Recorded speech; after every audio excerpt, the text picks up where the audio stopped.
சிந்தன் உங்களிடமிருந்தே தொடங்குறேன். மத்திய அரசு நாங்கள் முன்பே எச்சரிக்கையை கொடுத்துட்டோம், அந்த எச்சரிக்கையை கேரள அரசு கண்டுகொள்ளவில்லை அப்படின்னு ஒரு விமர்சனத்தை வச்சுருக்கிறாங்களே. அதாவது மக்கள் பெரும் துயரத்தில் இருக்கும்போது குற்றச்சாட்டுகளை வச்சு அரசியல் கட்சிகள் மக்களை நையாண்டி பண்ண கூடாது. ஆனாலும் கூட ஒரு குற்றச்சாட்டை சொன்ன பிறகு ஒரு விளக்கம் சொல்ல வேண்டியிருக்கு. கேரள முதலமைச்சர் பினராயி விஜயன் அந்த அடக்கத்தோடு புரிதலோடு அந்த கருத்தை சொல்லியிருக்காரு. அதாவது நீங்கள் அலர்ட் கொடுத்துட்டீங்க அப்படின்னு சொல்கிறது ஒரு ஆரஞ்சு அலர்ட் ஒரு நாள் கொடுக்குறீங்க, அல்லது 29ஆம் தேதி இரவு மழைக்கு 30ஆம் தேதி ஒரு அலர்ட் கொடுக்குறீங்க. சரி, இந்த அலர்ட்லாம் வச்சே வந்த மழை அளவையும் வரும் என்று சொன்ன மழை அளவையும் ஒப்பிட்டால் சொன்னதை விட 3 மடங்கு அதிகம் மழை பொழிகிறது.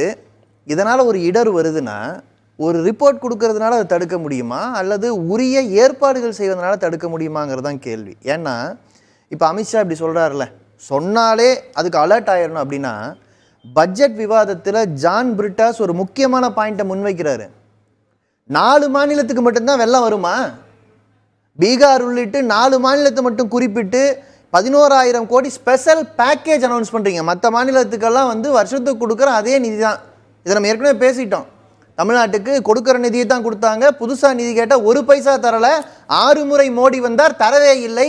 4 மாவட்டத்தில் மழை வருது, முன்னறிவிப்பு இல்லைன்னு சொல்கிறோம், அதுக்கும் உரிய நிவாரணம் கிடையாது. சென்னையில் வெள்ளம் வருது, சென்னைக்கே பேசுகிறாரு. வெள்ளம் அந்த இடத்த பார்வையிட கூட போக தயார் கிடையாது. இத்தனையும் பேசலாம். ஆனால் விஷயம் என்னன்னா, வந்திருப்பது பேரிடர். ஒரு அரசுக்கு ஒரு முன் தற்காப்புக்கான ஏற்பாடு இருக்கணும். கிளைமேட் ஆக்ஷன் பற்றி மோடி அரசுக்கு என்னங்க பிளான், என்ன திட்டம்? இல்லை, இப்போ இதை எளிமையாக புரிந்து கொள்வதற்காக இது நடந்திருப்பது பெரிய பெருந்துயரம், அதை எல்லாருமே உணர்ந்திருக்கிறோம்.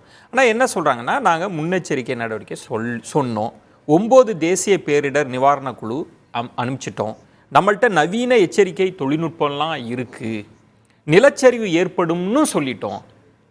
இவ்வளவும் சொன்ன பிறகும் இவ்வளவு பெருந்துயரம் எப்படி நடக்குதுன்னு கேள்வி இருக்குல்ல? இல்லை, இது அவங்க சொல்கிறதுக்கு முன்னாலேயே கேரள அரசாங்கமே 2023 தன்னுடைய 2வது கிளைமேட் திட்டத்தை அறிவிக்குது.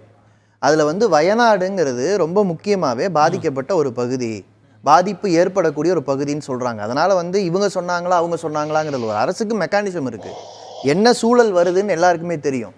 இப்போது கேரளா கிளைமேட் பிளானில் தெளிவாக சொல்லுது, நாங்கள் இவ்வளவு நிதி ஒதுக்குறோம், உள்ளாட்சிகள் உட்பட அதிகாரம் அளிக்கிறோம், ஒவ்வொரு பகுதிக்கும் எப்படி சூழலியல் மாற்றத்தை எதிர்கொள்ள வேண்டும் என்று திட்டமிடுவதற்கு உள்ளாட்சிகளிலிருந்து மேல் வரை திட்டமிடுகிறோம். ஆனால் நிதின்னு ஒரு பிரச்சனை வருது, அதையும் ஒன்றிய அரசுக்கு எடுத்து சொல்கிறோம்.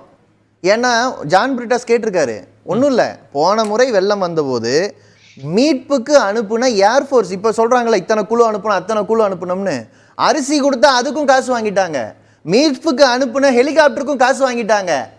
அப்போ ஒரு ஒன்றிய அரசு உதவி என்று சொல்லுவதெல்லாம் சும்மா, காசெல்லாம் மாநில அரசு அள்ளி அள்ளி கொடுக்கணும். அப்போ மாநில அரசு இருக்கிறதுல இருந்து தான் இன்னைக்கு மீட்பில் தான் நாங்கள் உட்காந்துட்டு இருக்கோம். இன்னும் உயிர் போனது எத்தனை உயிர்னு தெரியாது இல்லைங்க, அதுக்குள்ள எப்படி அரசியல் ஆரம்பிக்கிறார்?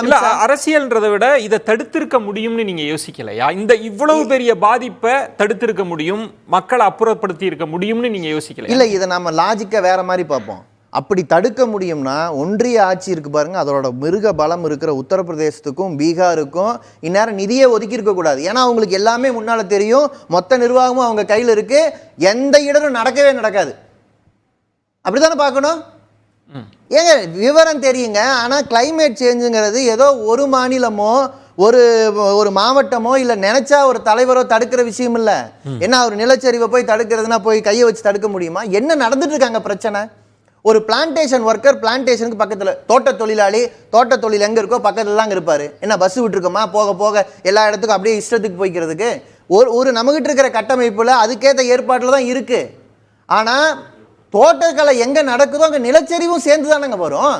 அப்போ இதுக்கான ஒரு ஒருங்கிணைந்த திட்டம் வேண்டாம்? இல்லை, இப்போ வாழ்வாதாரமா உயிரா வாழ்க்கையா? வாழ்வா அப்படின்னா வாழ்வு தானே. ஏங்க டெய்லி சாப்பிடவும் வேணும், அதுக்கு நான் இடரில் போய் சிக்கவும் முடியாது. வாழ்வாதாரமும் வேணும், சூழலும் முக்கியம். இங்க இதை பேலன்ஸ் பண்றது தான் பிரச்சனையே. இப்படி ஒரு திட்டம் இருக்கா ஒன்றிய ஆட்சி கிட்ட நான் கேட்கிறேன். இவ்வளவு பேசுறாரு, நான் சந்தோஷம், அமித்ஷா விமர்சிக்கிறதுக்கு எல்லா தகுதியும் இருக்கு. அவர் பேசுறாருன்னா நிதி ஒதுக்கி இருக்கேன் இவ்வளோ அப்படின்னு சொல்லணும். நீங்க 4 மாநிலத்துக்கு மட்டும் நிதி ஒதுக்கி இருக்கீங்கிறத ஜான் பிரிட்டாஸ் 29ஆம் தேதி குற்றச்சாட்டா வைக்கிறாரு. எதுக்காக? தனிப்பட்ட விஷயமா? இப்ப நீங்க இல்ல சிபிஎம்க்கு தனிப்பட்ட பிரச்சனையாங்க? ஒன்றிய ஆட்சி வந்து 4 மாநிலத்தை ஒதுக்குது. உங்களையும் தான் எம்பிஸ் எலெக்ட் பண்ணியிருக்காங்க, உங்களுக்கு தான் அந்த பகுதியில் ஓட்டு போடுற மக்கள் இருக்காங்க. அப்ப நீங்க 4 மாநிலத்துக்கு மட்டும் இது ஒதுக்குறீங்க. தமிழ்நாடு, கேரளா உள்ளிட்டு வெள்ளத்தால் பாதிக்கப்பட்டு, இடரால் பாதிக்கப்பட்டு திரும்ப திரும்ப கேட்கக்கூடிய, உதவி செய்யுங்கன்னு கேட்கக்கூடிய, உங்களுக்கு கடமை இருக்குன்னு சொல்லக்கூடிய மாநிலங்களுக்கு இப்ப வந்திருக்க இடர், பேசுன அடுத்த நாள் இடர். பேசலாம் சிந்தன். இப்போ நீங்க சொல்கிற முக்கியமான இடம்ன்றது வந்து நிதி, பேரிடர் மேலாண்மை நிதியில நமக்கு நிதி சிக்கல் மட்டும் இல்ல, இருக்கு. திட்டமே கிடையாதுங்க. திட்டமிடல் மத்திய ஒன்றிய ஆட்சி கிட்ட என்ன திட்டம் இருக்குன்னு அப்படி வரிசையா சொல்லுங்க, பேசுவோம் அதை.